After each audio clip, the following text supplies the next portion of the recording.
हाय सांग मैंने नमस्कार जय जगन्नाथ आमर न्यू ब्लॉग का स्वागत जनावि आम गैली माँ को देखु दिखाई दीटा चुटकी बनी ना गली कम देखा चुटकी का देखा ना सांग मैंने आज हूँ आज के बार कर माँ आज बुधवार आज हूँ बुधवार आज तो विश्वकर्मा पूजा विश्वकर्मा पूजा रे आमर गैलीर बापा फैक्ट्री पूजा होची सी तो पलि जाइछन सकाळु आमे गैलीमार मोर अच्छे एकला घरे ना गली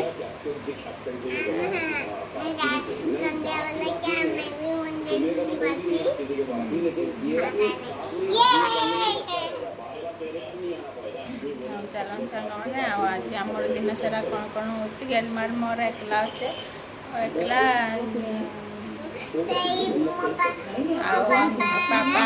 पापा आसबे आज खाइते भात सियाड़े पूजा हो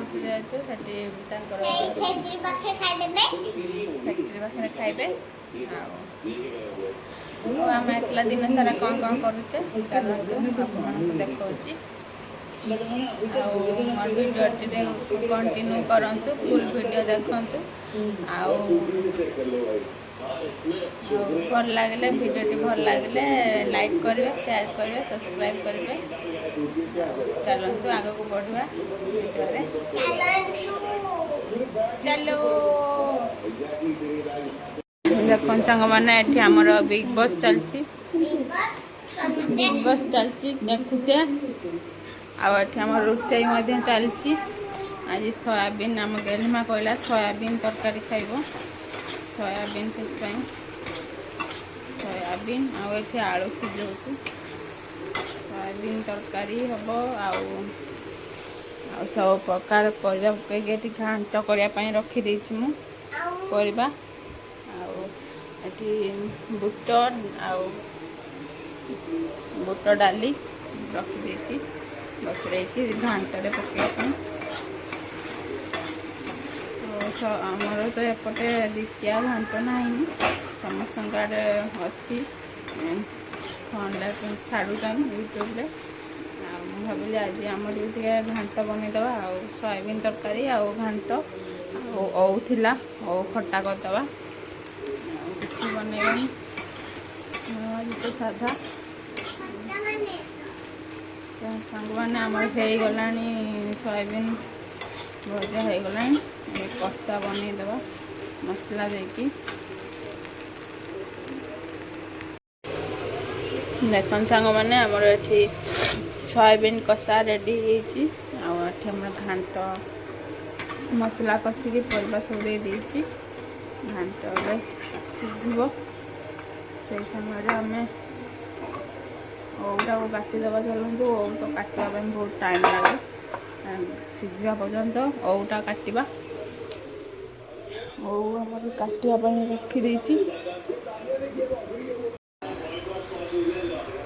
देखन सांग मैंने आमर ये ओ खटा रेडी हो गला गुड़ देके आज बन से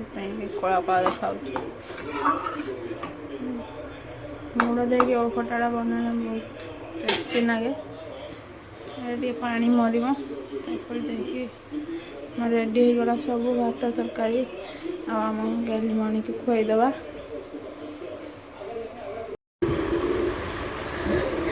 देखन सांग मैंने आम गैलीमार भात थाली आसीगला भात सोयाबीन कषा घांट औ खटा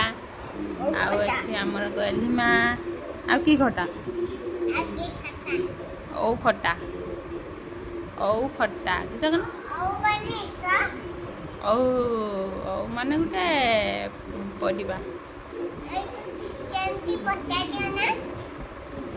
एमती गुल होता है गुल